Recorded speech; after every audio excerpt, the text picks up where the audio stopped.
Alex Joshua Kironde atuse ku poliisi Jinja ne famile ye ku ssaawa 5 ez'enkya. Kuno kuliko abaana 6 n'omukyala. Kironde mutuuze ku kyalo Kibibi mu ggombolola y'e Budondo agamba nti ekimukozesezza kino kusobola kufuna buyambi kubanga emmotoka ye yali emuyamba okufunira abaana ekyokulya. Famile yange eyo ngeri bwe ndi kubonaabona nayo nga njagala nyambibwe.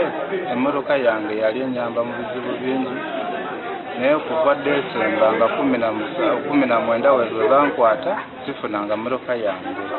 Neneebuuza nze omuntu atabba okunsibako obusibi omusango. Ono agamba nti alina amabanja mangi ng'era yali asuubira okugasasula ng'akozesa mmotoka ye eya Fuso. Nze banka zimanja, sentinale emanja, Pride emanja, nina ekibiina mu kyalo eno nakyo kimanja. N'abantu obuntu bamanja ssente zaabwe zengenda nga mbeewolako. Okumanya asobeddwa yatuuka n'okusinga amalaalo. Natuuka n'okusinga entaana za taata wange nga sirina wantu wonna we nsobola kugamba nti wananyamba n'ensinga entaana za taata wange njagala kweyamba nfune nsomesa abaana. B'abaana balabiddwako nga bagabana capati gy'asobodde okufuna n'amazzi.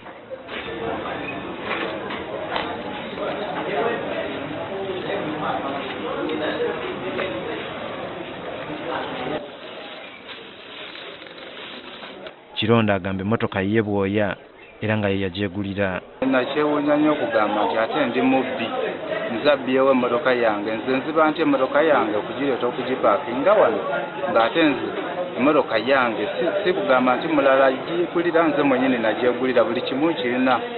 Naye nakyewuunya okugamba nti ndi mubbi. Mukyala we Esther Nankwanga agamba nti basobeddwa.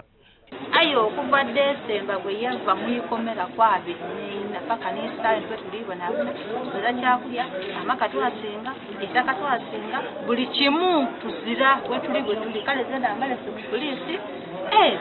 Babone famile gye tulina olowooza bati oba ono engeri bwayeewuuba ano buli lunaku azira famile gy'atwala buti babone famile eyo babone ekyotukolera. Yo poliisi eganya okubako kyayogera ku nsonga eno.